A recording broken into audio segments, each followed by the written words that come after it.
예배의 자리로 나오신 우리 모든 성도들께 하나님께서 주시는 놀라운 은혜가 충만하기를 기도합니다. 오늘은 갈라디아서 1장 말씀을 중심으로 해서 우리가 그동안 살펴보고 있는 영혼 건강에 대한 모습으로 오늘은 그 세 번째로 자기 만족에 대해서 한번 생각을 해보려고 합니다. 그래서 제목을 광야의 삶을 즐기자라고 생각을 해보았습니다. 사람들은 자기가 머무르고 있는 곳에서 평안하기를 원하고 그리고 풍성하기를 원하고 그 상태에서 만족을 누리려고 합니다. 조금이라도 불편한 것이 있으면 금방 원망이 나오거나 불만이 표출되는 것이 사람의 기본 습성이기도 합니다. 이게 내가 만족감을 누릴 수 있는 그리고 평안함을 누릴 수 있는 것을 문명의 세계라고 본다면 이렇게 불편하고 그리고 또 원망이 나오고 짜증이 나오는 만한 것은 우리가 또 문명 세계의 반대인 광야라고 말할 수 있을 것입니다. 이 광야라는 단어에는요, 왠지 모르는 고독감과 외로움과 그리고 또 거친 느낌을 줍니다. 그래서 이 광야는 종종 이 거칠다라는 표현을 많이 쓰는데 성경에서는 아주 힘들고 어려운 환경을 비유로 광야라고 말하기도 합니다. 특별히 호세아 선지자는 호세아서에서 이런 말을 했는데 2장 3절에 보면은 그렇지 아니하면 내가 그를 벌거벗겨서 그 나던 나이와 같게 할 것이요 그로 광야같이 되게 하며 마른 땅같이 되게 하여 목말라 죽게 할 것이다. 이스라엘 백성들에게 너희들이 하나님을 섬기지 아니하면 너희들은 광야처럼 된다. 목마르고 배고프고 그래서 결국에는 힘들게 살다가 죽게 될 것이다 라고 경고하는 내용을 보면은 이 광야도 풍요로움과 여유로움의 반대되는 모습인 것을 우리는 깨닫게 됩니다. 이 광야가 지금의 지역적으로는 중동이나 또는 아프리카 지역 또는 중국이나 몽골에 있는 사막을 광야라고 말할 수 있지만은 또 내가 살면서 불편한 곳이 또 광야라고 말할 수 있지 않겠는가 저는 생각을 합니다. 근데 내가 이렇게 살아가면서 불편하고 힘들고 어렵지만은 그러나 이곳에서 내가 어떻게 사느냐 이것을 어떻게 내가 가꾸느냐에 따라서 그것이 광야가 될 수도 있고 그것이 또 풍요로운 것이 될 수도 있다라고 저는 생각을 합니다. 시편에 여러분들 읽어보게 되면은 시편의 거의 반이 다윗이 지은 시입니다. 그 시편을 보면 다윗이 평화로울 때에 하나님을 묵상하면서 지은 내용도 있지만 힘들고 어려운 곳에서도 시를 많이 지었습니다. 특히 우리가 좋아하는 시편 23편은 그것이 풍요롭고 평화로워서 다윗이 모든 것이 만족할 때 지었을 거라고 생각하지만은 실질적으로 시편 23편은 다윗이 맹수들과 싸우면서 양들을 지키는 그 광야에서 이 시를 지었는데 여호와는 나의 목자시니 내게 부족함이 없으리로다. 그 광야 정말 맹수와 싸우는 그곳에서 여호와는 나의 목자시니 내가 부족함이 없다라고 다윗이 고백했었을 때에 그 무서운 곳에서 힘든 곳에서 하나님을 느끼지 않으면 이런 고백을 할 수 없다는 겁니다. 이것뿐입니까? 심지어 다윗은요 사울이 죽이기 위하여 쫓아올 때도 그는 도망다니면서도 고백을 했는데 시편 74편이 그 대표적인 내용인데요. 시편 71편 14절 보십시오. 나는 항상 소망을 품고 주를 더욱더욱 찬송하리이다. 그는 지금 사울이 쫓겨서 도망다니는데도 불구하고 나는 소망을 가지고 주님을 찬송하겠다라고 그는 고백을 했습니다. 아무 죄 없이 도망다니는 것. 조금만 지켜주시고 사울의 명령으로 사람들이 그 다윗을 도와주지 않는 그런 어려움 속, 그런 속에서 다윗이 자기 몸을 지키기 위하여 광야에 숨고 동굴에 숨고 수풀에 숨으면서도 하나님을 찬송할 수 있었다는 것은 그가 얼마만큼 하나님을 깊이 체험했는가를 우리에게 가르쳐줍니다. 그래서 그는요, 적군 앞에서는 어떤 모습을 보였냐면은 사무엘상 17장 45절에 보십시오. 다윗이 블레셋 사람에게 이르되 너는 칼과 창과 단창으로 내게 나아오거니와 나는 만군의 여호와의 이름 곧 내가 모욕하는 이스라엘 군대의 하나님의 이름으로 내게 나아가라. 그는 자기보다도 키가 몇 배나 큰 사람, 자기는 돌멩이밖에 없지만은 그가 칼을 들고 있는 그 장군 앞에서 나는 하나님의 이름으로만 나아간다 하고 고백할 정도로 그는 하나님을 깊이 체험했다는 사실입니다. 우리도 가끔 내면의 자신을 살펴보기 위해서 가끔은 불편함도 감수하는 것이 멋지지 않나 싶어요. 조금 불편하지만은 그 속에서 하나님을 깊이 묵상하고 또 나를 바로 알고 그리고 나에 대해서 또 앞날의 계획을 믿음으로 세운다는 것이 참 얼마나 멋진 일이겠습니까? 근데 우리는 조금의 불편함을 못 참네요. 이렇게 딱 이런 규격을 딱 세워놨는데 이 규격에서 선이 조금만 삐져나와도 그걸 못 봐요. 그거를 지워야 돼요. 이 규격대로 안 되면 아주 싫어요. 이 규격이 이렇게 있으면 어떻고, 이렇게 있으면 어떻습니까? 이렇게 있으면 어떻습니까? 근데 꼭 이렇게 있으면 이렇게 있어야 된다고, 이렇게 안 있으면 불편해하는 것이 우리예요. 이렇게 있는 상황 속에서도 우리는 하나님의 은혜를 느낄 수가 있는 것이고, 이런 상황에서도 하나님이 나를 향한 뜻이 무엇인가를 우리가 찾을 수 있는 그런 믿음이 필요하다는 것을 이 바울을 통해서 우리는 알려주고 있습니다. 오늘 갈라디아서 1장 15절의 말씀을 보십시오. 그러나 내 어머니의 태로부터 나를 특정하시고 그의 은혜로 나를 부르시는 이가, 바울은 지금 내가 어떻게 구원을 얻었는가를 지금 설명해 주는 거예요. 자기는 유대인이었어요. 그는 유대교였어요. 예수 믿는 사람을 핍박한 사람이었어요. 그런데 다메섹에서 하나님이 만나 주셨어요. 근데 그 만남이 자기의 계획이 아니었다는 거예요. 우리는 보통 구원을 내가 결정하는 것으로 알아요. 내가 교회에 나가니까, 내가 예수를 믿으니까. 그러나 구원은 내가 결정하는 것이 아니에요. 하나님이 결정하시는 거예요. 이미 바울은 하나님의 어머니의 뱃속에 있을 때부터 택정했다라고 고백을 하고 있어요.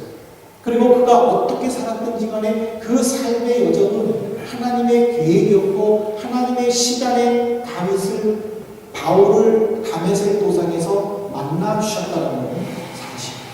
이것이 바로 구원이라는 사실입니다. 그 구원을 깨달았을 때에 그는 어떤 결심을 했느냐면 갈라디아서 1장 17절의 말씀을 보십시오. 나보다 먼저 사도된 자들을 만나려고 예루살렘으로 가지 않고 아라비아로 갔다가 다메섹으로 돌아간다. 아라비아는 지금의 사우디아라비아를 말합니다. 그 사우디아라비아는요, 거의 사막이 많이 되어 있는 나라이기도 합니다. 거기에 옛날이니까요, 얼마나 더 힘들고 어려운 광야였겠습니까? 바울이 거기에 몇 년이나 있었겠습니까? 혹시 아시는 분 계세요? 그 사막에 몇 년 있었는지? 며칠 있었을 것 같아요? 3년 있었습니다. 3년. 18절에 보면요, 3년 후에 내가 예루살렘에 올라갔다라고 이야기합니다. 3년 있었습니다. 아무것도 없는 곳에서 3년 있을 수 있습니까? 여러분들 화장실이 불편한 곳에서 이틀만 있어도 변비 걸렸다, 뭐 했다 그러잖아요. 근데 바울은 3년이나 광야에 있었습니다. 어떻게 그가 3년이나 있었겠습니까? 바로 광야를 바라보는 시간이라는 거예요. 그는 불편한 곳, 거친 곳, 그것과 외로움이 가득한 곳을 보지 않고 바로 거기서 하나님을 만날 수 있었던 곳, 주님으로부터 풍성함을 받을 수 있는 곳으로 그는 믿었다는 사실이에요. 바울은요, 그 당시에 예수 믿기 전에는요, 지금으로 말하면 잘 나간 사람이었어요. 가마리엘 문화생이었어요. 여러분들 음악 배울 때에 아주 유명한 선생님 밑에서 배우면 되게 의심해져. 나는 누구 밑에서 배웠다고. 한국에 일어섰을 때도 보면 꼭 그게 나와요. 어떤 누구로부터 사사하는. 그게 뭐 대단하다고. 근데 대단하잖아요. 자랑하고 싶은 거예요. 그분 밑에서 배우기 힘든데 그분 밑에서 배웠다는 것을 자랑하려는 거잖아요. 바울은요, 가마리엘 밑에서 배웠다고 했어요. 이 당시에 가마리엘은요, 위대한 랍비였어요. 랍비가 아니라 위대한 랍비였어요.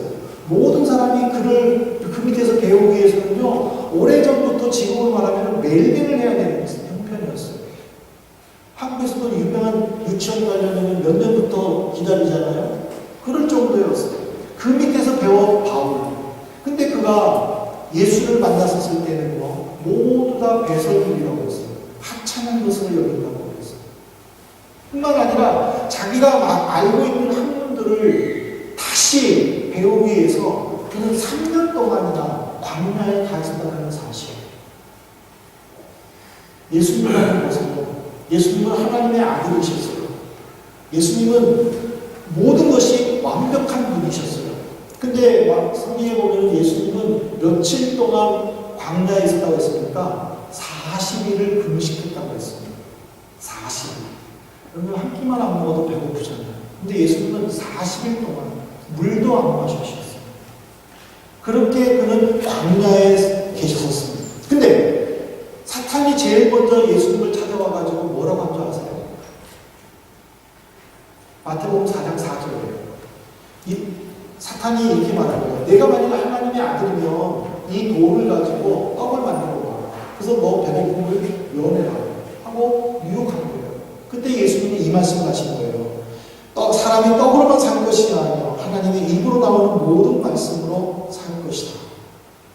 예수님은 자기가 가지고 있는 이 신적 능력, 신적 권위를 떡 만드는 것으로 보여주고 싶은 마음도 있었지만 그러나 그것을 감추셨다는 거예요.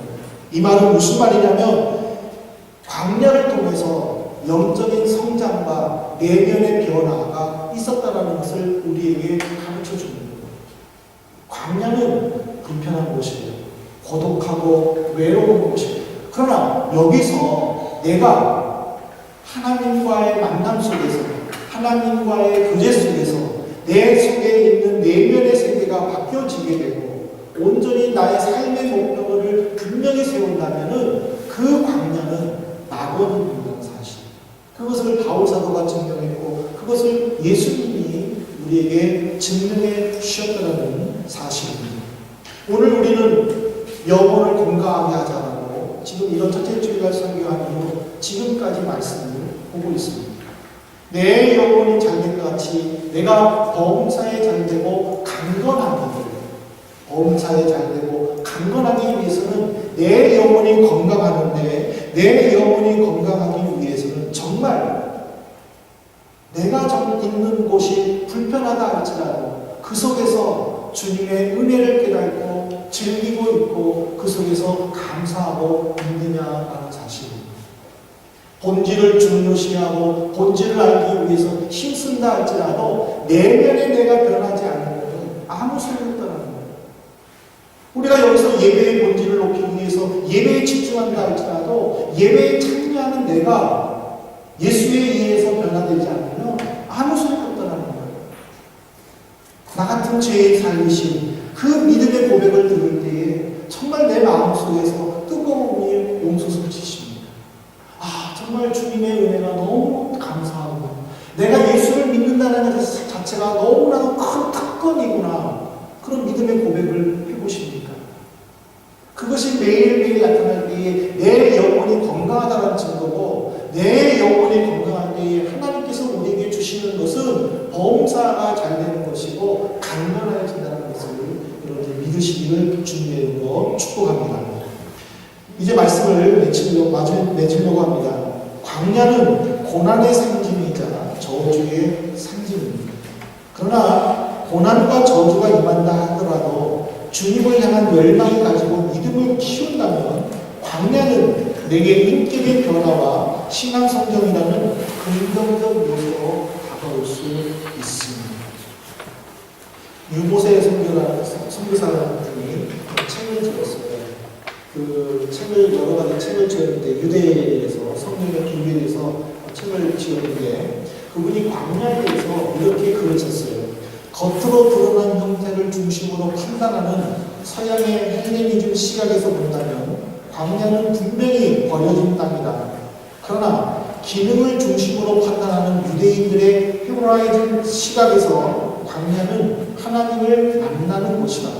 영어는 광야를 버려진 땅으로 표현했지만 히브리어는 광야를 미드바르로 표현하면서 하나님을 만났던 유대인들의 애착과 설레임으로 표현합니다.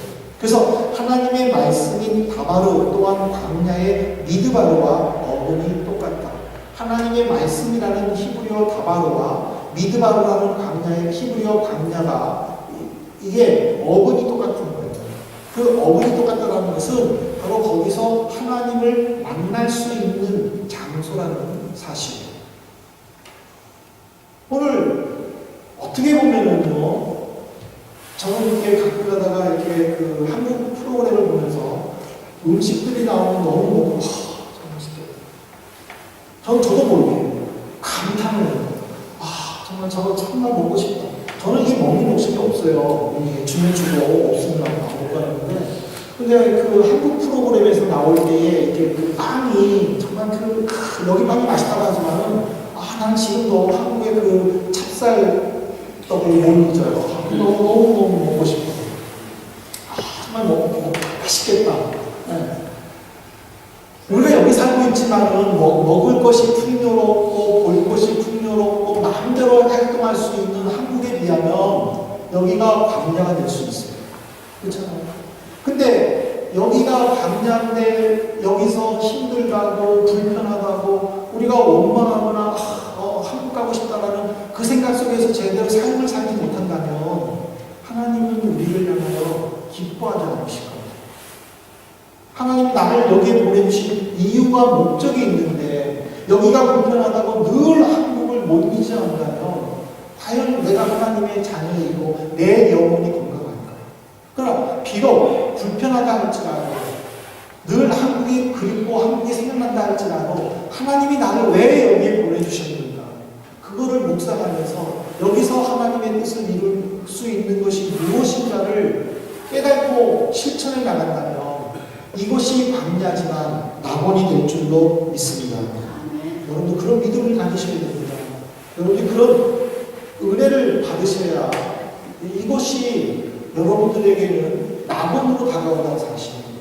몸은 여기에 있는데 영혼은 저쪽에 가 있다면 무슨 기쁨이 있겠습니까?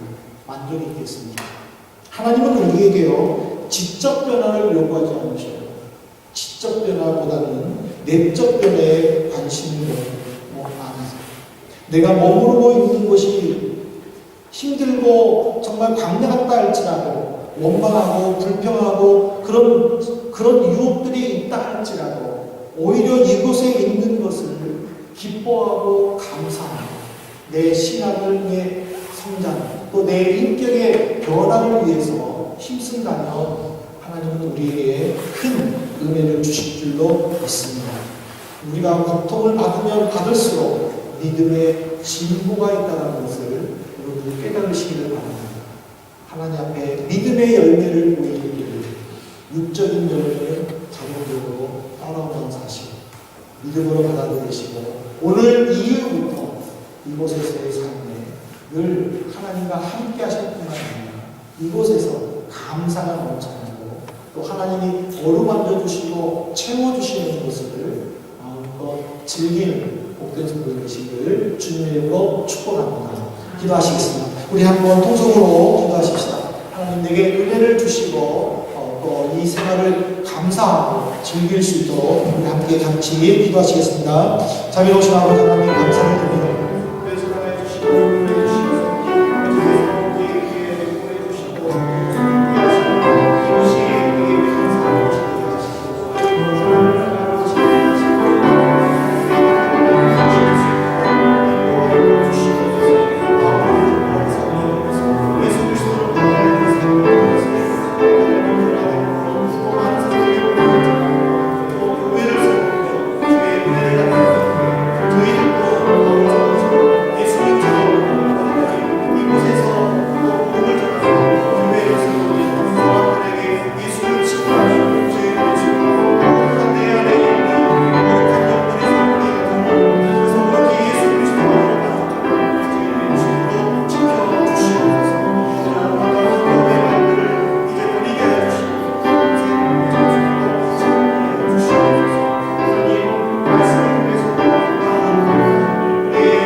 내가 있는 곳에서 하나님의 뜻을 깨닫고 감사하며 즐기는 삶을, 또 주님이 주신 것을 마음껏 누리는 삶을 살기로 다짐을 해보았습니다.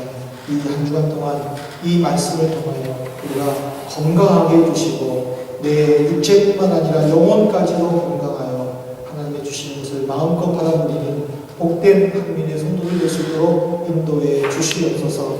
예수 그리스도 이름으로 기도 올리옵나이다.